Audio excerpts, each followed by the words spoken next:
Hey guys, welcome to Appalachia's Homestead. Wanting to drop off a quick video for you. Haven't really made any beekeeping videos because of one particular situation, and I was waiting to see how this all turned out. So let's talk about American Foulbrood. Alright guys, so we're working our bees just a little bit tonight. It's pretty hot.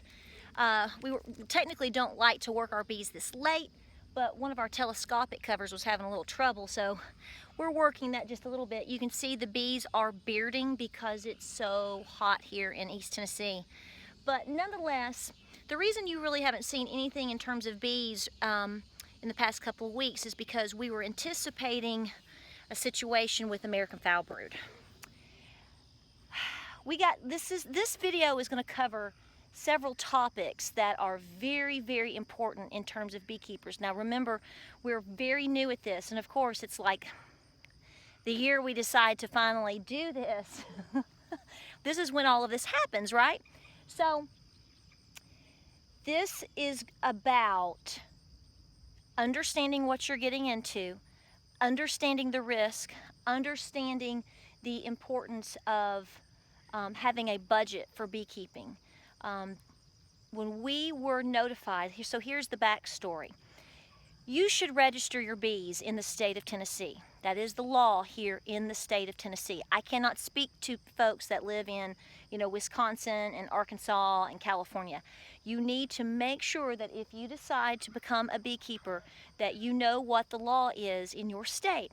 In the state of Tennessee, it is required, it is important that you register your bees. I now have first-hand experience in completely understanding why this is. There's a lot of folks that don't want to do that.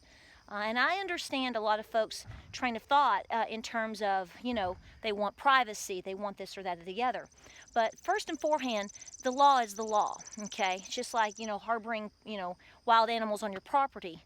Are you a wildlife rehabilitator? You're probably not, so you shouldn't do these things. There are reasons these things exist. In this particular situation, when you register your bees, if there is an outbreak of American Foulbrood, they can contact you. And I am we are a living, breathing example as to why that is important. We got notification on one day, it's been about 5 weeks, that someone within a surrounding county had called in and reported a problem with American Foulbrood. Now, I'm not going to go into all of the things about American Foulbrood because I'm not an expert on it. However, I'm going to link you someone who is. It is the one thing you do not want, because the only remedy in treating this problem, if you get it, is to literally light the match and burn it down. Okay? So you, as a beekeeper, that is the one thing you just absolutely do not want to be notified that it is potentially near you, that it's near in a surrounding county. Well, not only did we get notified about that, we then were contacted by the state in saying that this situation was within 8 miles of our home. The protocol was leave your bees alone. Walk down here, do your general maintenance as far as you can mow, see if you smell anything, what's going on, but do not get into those beehives, because what it is, it's a bacteria. It travels by spores, and basically anything and everything it touches can pose as a problem. You don't want to spread that.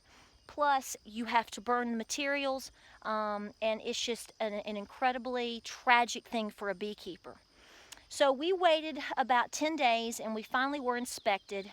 So we were literally, I really struggled with this, didn't we? We struggled with this for 2 or 3 days, because you're looking at this right now and you're seeing, you're seeing all this action over here, but you have no emotional tie to it.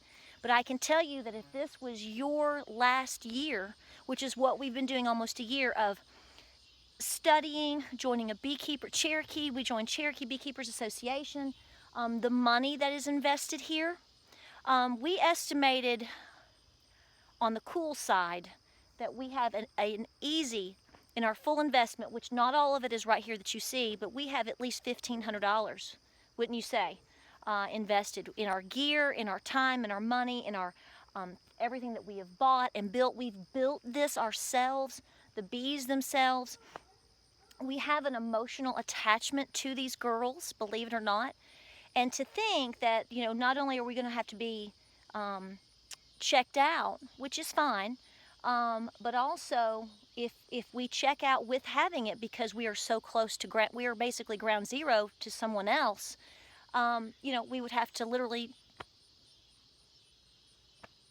get rid of it. So the inspector came, and we spent 3 hours, believe it or not. It was so incredibly hot. We spent 3 hours. It's been 2 weeks now, and we went from all the way to the ground and up every single frame. Looked at every single thing about it, and we are completely clear. The positive thing is that the individual that has this, or excuse me, that did have it, caught it very early. This individual did their due diligence in contacting the state, had people come out. They had to get rid of or extinguish, or I don't know how you want to, what's the word? Incinerate, not extinguish. Incinerate, I believe five or six hives, but they were in very early stages. So everyone has been holding their breath. I will tell you that we do not have it. The folks are several other apiaries that have been inspected so far, none of them have it. So we're very fortunate. We're also very fortunate that we were first-time beekeepers. In other words, we just got our stuff out here in April. We just got our stuff, you know, our bees in April. Everything is new. So that really increased our odds. But if you can stay on top of what you're looking for, you need to understand the signs of American Foulbrood. And if you see this problem, you need to have somebody come out and help you. It's not going to go away on its own, and you're just going to continue to cause problems for everyone else. But this is why a registry works really well in the state of Tennessee. We have on average about 1 outbreak a year, whereas our wonderful state inspector, you will love him. I'm going to put his link below. It is hot. I'm going to add his information. He has his own YouTube channel, Mr. J. You will love him. Check out his information. Super smart, nice guy, an expert beekeeper.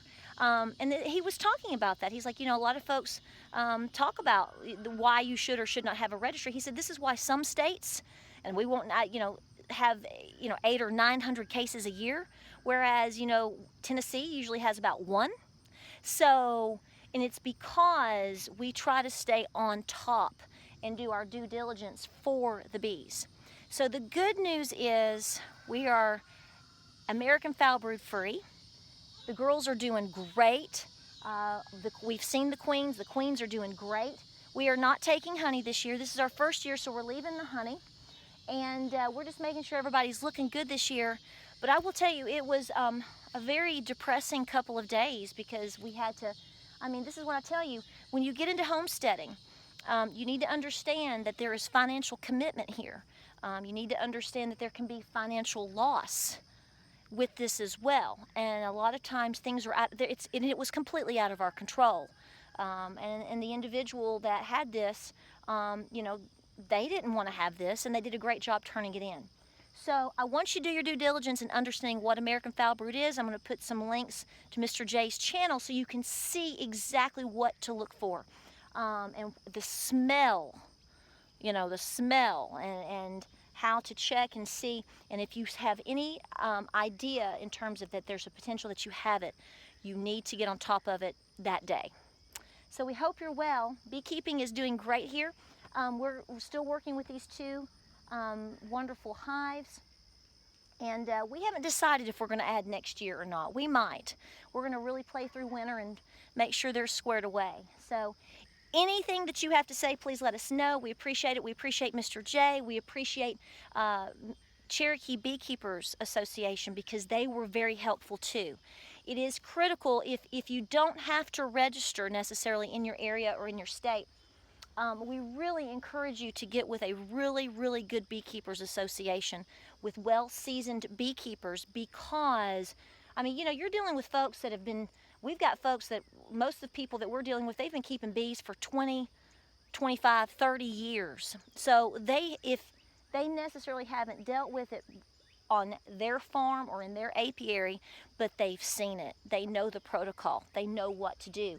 So that is an advantage in getting into a great beekeepers association. We hope you're doing well. It's a busy summer, isn't it?